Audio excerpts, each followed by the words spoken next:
Assalamualaikum warahmatullahi wabarakatuh. Perkenalkan, nama saya Vivi Yuni Amarwati, jurusan S1 PGSD semester 6 dengan NIM 87762062 dengan dosen pembimbing Bu Erlita Yuwanita Putri. Di sini saya memenuhi tugas mata kuliah yaitu percobaan pencernaan pada manusia. Adapun alat dan bahan yang saya gunakan, yang pertama ada pensil, yang kedua ada gambar pencernaan. Adapun tujuan praktikum pada kali ini yaitu dapat mengurutkan sistem pencernaan dari mulai mulut sampai ke anus. Apa itu sistem pencernaan? Sistem pencernaan adalah rangkaian organ dalam tubuh manusia yang bekerja sama untuk mencerna makanan menjadi energi dan zat gizi yang dibutuhkan tubuh. Proses pencernaan manusia makanan dimulai dari mulut hingga menjadi fases yang dikeluarkan melalui anus. Kemudian proses pencernaan manusia, makanan masuk dan dihancurkan di mulut.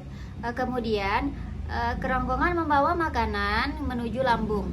Makanan dihancurkan menjadi bubur dan lambung.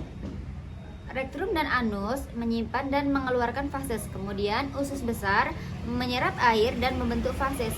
Kemudian bubur makanannya diserap nutrisinya dan dikeluarkan oleh usus halus. Kemudian yang pertama adalah mulut. Mulut merupakan tempat pertama kali makanan masuk. Di mulut makanan dirasakan, dihancurkan, dilunakkan, dan dicerna. Berikut proses pencernaan yang terjadi di mulut. Gigi menghancurkan makanan menjadi potongan-potongan kecil. Lidah mencampur makanan dengan air liur dan merasakan makanan tersebut. Kemudian lidah mendorong makanan menuju kerongkongannya. Selanjutnya adalah kerongkongan. Setelah makanan dicerna di mulut, makanan masuk ke kerongkongan. Kemudian kerongkongan membawa makanan dari mulut ke lambung, memulai gerakan otot yang disebut peristaltik. Selanjutnya lambung. Lambung berfungsi menghancurkan makanan dengan enzim dan asam lambung. Enzim menghancurkan karbohidrat, lemak, dan protein yang terkandung dalam makanan. Sedangkan asam lambung membunuh kuman dan bakteri yang ada pada makanan.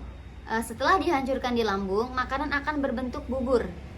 Kemudian usus halus, makanan yang berbentuk bubur akan memasuki usus halus yang terdiri dari 3 bagian, yaitu usus 12 jari, jejunum, dan ileum. Usus halus akan menyerap nutrisi dari makanan. Selanjutnya dicerna oleh usus besar. Usus besar berfungsi menyerap air dan sisa makanan yang tidak diserap oleh usus halus. Sisa makanan yang telah kehilangan air berubah menjadi kotoran atau fases.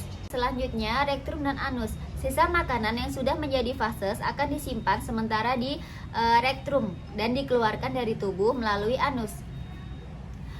Baiklah, itulah tadi dan kesimpulan pada kali ini yaitu berdasarkan pengamatan yang telah dilakukan dapat disimpulkan bahwa sistem pencernaan manusia adalah satu sistem kompleks yang terdiri dari serangkaian organ yang bekerja secara terkoordinasi untuk memproses makanan menjadi energi dan nutrisi yang dapat terserap oleh tubuh. Proses dimulai dari mulut dan berkelanjut melalui kerongkongan, lambung, usus halus, usus besar, rektrum, hingga anus. Dengan setiap organ memiliki peran penting pencernaan, mekanik, dan kimiawi dibantu oleh enzim-enzim spesifik memecah makanan menjadi molekul yang lebih sederhana untuk diserap tubuh.